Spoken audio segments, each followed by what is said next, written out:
तो मैं हूं राकेश, आप देख रहे हैं first plate study point channel को। हरियाणा के जितने भी कॉलेज यूनिवर्सिटीज़ हैं, सभी के स्टूडेंट्स जो भी रीअपियर के एग्ज़ाम देने वाले हैं, जिनके रीअपियर के एग्ज़ाम्स हैं, जिनको क्लैरिफाई नहीं हो पाया है, वो इस वीडियो को ज़रूर देखें। जो अभी आप स्क्रीन पर देख रहे हैं वो department of higher education Haryana की ऑफिशियल वेबसाइट है। आप खुद से भी इसको चेक कर सकते हैं। इसका लिंक मैं आपको डिस्क्रिप्शन में दे दूँगा, वहाँ से आप चेक कर सकते हैं। और इसमें अगर हम थोड़ा सा नीचे आते तो आज एक नोटिस जारी किया गया है, वो नोटिस आप देख लें। आज नहीं दोस्तों, ये नोटिस कल जारी किया गया है। देखिए 1 सितंबर 2020 को जारी किया गया है। ये रहा, regarding clarification reappear examination in universities and colleges, notice dated 1/9/2020। Reappear exam से रिलेटेड जो क्लैरिफिकेशन है कॉलेजेस यूनिवर्सिटी के लिए, वो इसमें डाला गया है, अपलोड किया गया है। वो हम एक बार देख लेते हैं। यहाँ पे क्या है, देखिए, government of Haryana higher education and technical education department Haryana Panchkula. Order क्या है, सब्जेक्ट देखिए क्या लिखा हुआ है यहाँ पर, regarding clarification reappear examination in universities and colleges. जो भी रीअपियर से रिगार्डिंग जो डिसिमिलैरिटीज दिख रही हैं, कोई यूनिवर्सिटी कुछ करवा रही है, कोई यूनिवर्सिटी कुछ करवा रही है, सभी ने अपने अपने हिसाब से एग्जाम्स कंडक्ट करवाने शुरू कर दिए हैं। कोई रिजल्ट डिक्लेयर कर रहे हैं, जैसे फॉर एग्जांपल IGU ने डिक्लेयर किया है, MDU का अभी पेंडिंग है, क्या डिसाइड करेंगे कभी कुछ बताया नहीं गया है। और तो इसीलिए इन्होंने रीअपियर की गाइडलाइंस को दोबारा से याद दिलाते हुए लेटर जारी किया है। यहाँ पर देखिए, where as orders regarding examination of final year students have been already been issued. Final year के जो स्टूडेंट्स हैं उनके लिए जो ऑर्डर पहले ही जारी किए जा चुके हैं। That university will conduct examination as per UGC के अनुसार सारी यूनिवर्सिटी जो है एग्ज़ाम कंडक्ट करवाएंगी। और ये जो ऑर्डर्स थे वो 11/8/2020 को जारी किए गए थे। सारी यूनिवर्सिटी को उसी के अकॉर्डिंग एक्शन लेने थे। अब ऑनरेबल सुप्रीम कोर्ट ने भी ऑर्डर कर दिया था कि यूजीसी की जो गाइडलाइन है उसी के अकॉर्डिंग काम करना पड़ेगा और एग्जामिनेशन आपको लेने पड़ेंगे। डिपार्टमेंट में हायर एजुकेशन डिपार्टमेंट ने 23 जून 2020 को एक ऑर्डर जारी किया था एग्ज़ाम से रिलेटेड, जिसमें ये 2 पॉइंट थे, पॉइंट नंबर 2 और 3। इसको इन्होंने बताया है दोबारा से याद दिलाते हुए कि इन पॉइंट्स को ध्यान रखें और इसी के अकॉर्डिंग आपको निर्णय लेना है। पॉइंट नंबर 2 में देखिए क्या लिख रखा है। पॉइंट नंबर 2 में दोस्तों साफ साफ ये बात लिखी गई है कि जो स्टूडेंट्स जिनकी रीअपियर है प्रीवियस एग्जामिनेशन में विद एकेडमिक एरियर्स मीन्स पहले अगर कोई भी आपकी रीअपियर है पुराने किसी भी एग्ज़ाम में, उनको एग्जाम्शंस दी जानी चाहिए फ्रॉम एग्जामिनेशन, कि उनके एग्ज़ाम नहीं किए जाने चाहिए और उनको प्रमोट किया जाए अगले सेमेस्टर में। और रीअपियर स्टूडेंट्स को मार्क्स दिए जाने चाहिए एवरेज बेसिस पर ऑफ द प्रीवियस एग्जामिनेशन। उनके पहले जो एग्ज़ाम हो चुके हैं उनके एवरेज बेसिस पर उनको मार्क्स दिए जाने चाहिए। पॉइंट नंबर 2 में बता दिया गया है फॉर प्रमोशन के लिए। The same formula shell also be applicable for distance education. And ये जो फार्मूला है वो सेम डिस्टेंस एंड प्राइवेट दोनों के लिए भी लागू किया जाना चाहिए। इसके अंदर साफ लिखा है, for first year students only the internal assessment में बी कैलकुलेटेड। जो फर्स्ट ईयर के स्टूडेंट्स की जगह अगर हम बात करें तो इंटरनल असेसमेंट में be calculated for promotion to next year के लिए प्रमोशन के लिए उनके जो इंटरनल असेसमेंट के मार्क्स हैं उनको क्राइटेरिया बनाया जाना चाहिए। लेकिन दोस्तों मैं आपको बता दूं, पूरे तरीके से तो ये यूजीसी भी अंधी हो चुकी है एंड सरकार का तो ठिकाना ही नहीं है, शिक्षा का तो कोई लेना देना ही नहीं है। यहाँ पर लिख रखा है फर्स्ट ईयर के असेसमेंट के रिगार्डिंग। तो इसमें ये मुझे एक बात ये नहीं समझ में आती कि जो डिस्टेंस के स्टूडेंट्स हैं उनके तो किसी भी तरीके के कोई भी इंटरनल असेसमेंट नहीं लिए जाते, तो उनको कैसे प्रमोट किया जाए। यहाँ पे हवाला दिया जा रहा है, पॉइंट नंबर 2 और 3 को याद दिलाया जा रहा है यूनिवर्सिटीज़ को कि इसके अकॉर्डिंग काम करो। तो इसमें कौन सा क्लियर बात लिख रखी है कि जो डिस्टेंस के स्टूडेंट हैं फर्स्ट ईयर को उनको प्रमोट किया जाए।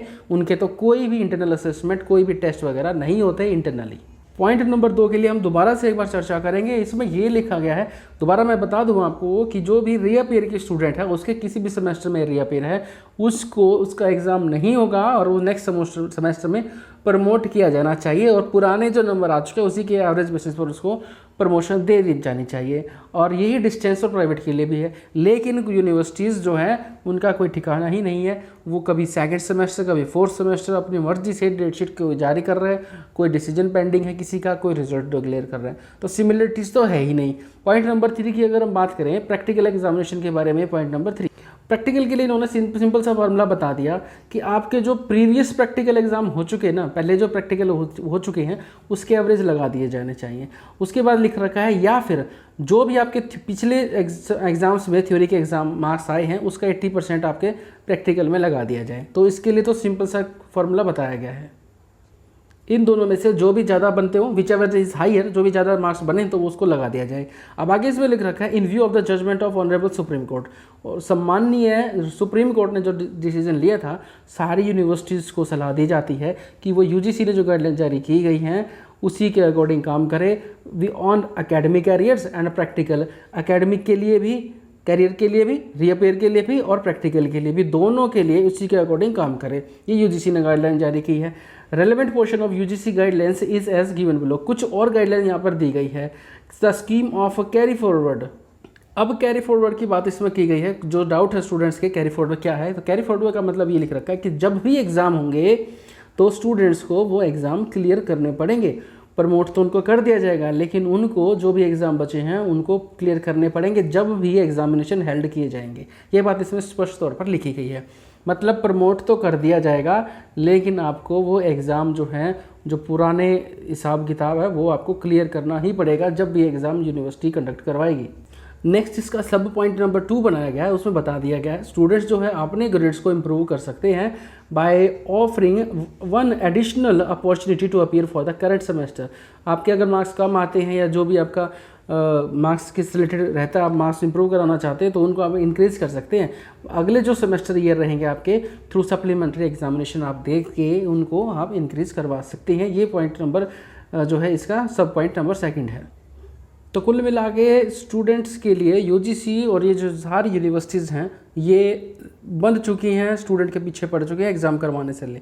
दोस्तों मैं तो ये कहता हूँ कि अगर आपको एग्ज़ाम करवाने ही हैं तो ये जो हरियाणा पुलिस के और ग्राम सचिव के, पटवारी के जो 1.5 साल से लगभग 7 या 8 बार पोर्टल ओपन हो चुके हैं, बंद हो चुके हैं, बार बार वैकेंसी एडवर्टाइज़ की जा रही है, उनके एग्ज़ाम नहीं करवाए जा रहे, वो एग्ज़ाम तो करवा दें। तो स्टूडेंट्स के पीछे क्यों पड़े हैं एग्ज़ाम करवाने के लिए, कि मतलब आपको अब तो आगे भेज देंगे लेकिन आपको ये एग्ज़ाम करने ही पड़ेंगे, क्लियर तो करने ही पड़ेंगे। जब बाकी फर्स्ट एंड सेकंड ईयर के कर दिए गए हैं, एवरेज लगा के 10th एंड 12th के कर दिए गए हैं, HBSC ने भी कर दिया, CBSE ने भी कर दिया, ICSE ने भी कर दिया, तो इनके एवरेज मार्क्स लगा के इनको भी क्यों इनको अंधेरे में रखा जा रहा है। जो स्टूडेंट्स हैं 1.5 साल 2 साल तक कैसे उन चीज़ों को, उन टर्म्स को याद कर पाएंगे।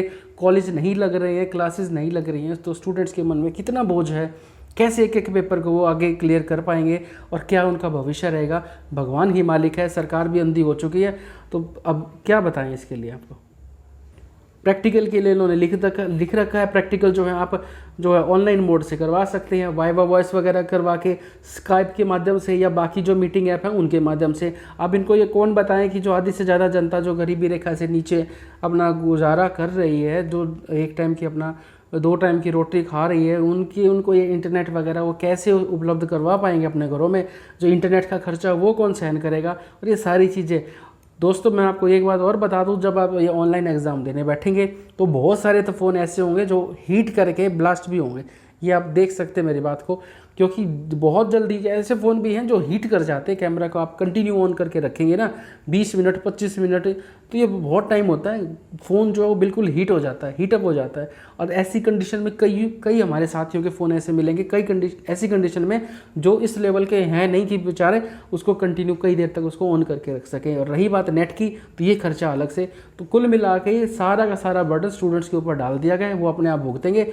हर रोज़ कोई ना कोई नया नोटिस आता है स्टूडेंट्स को बरगलाने के लिए। आप अपने कमेंट करके आप भी अपनी भड़ास निकाल सकते हैं। हम भी इस व्यवस्था से परेशान हैं कहीं ना कहीं, क्योंकि कल को फ्यूचर में हमारे भी बच्चे या हमारे भी भाई बहन कहीं आगे बड़े होते तो ये समस्याएं उनके सामने भी ना आए कम से कम। बाकी भगवान मालिक है। मैं मिलूंगा नेक्स्ट वीडियो में, बाय। दोस्तों शेयर कर देना भी वीडियो को आप।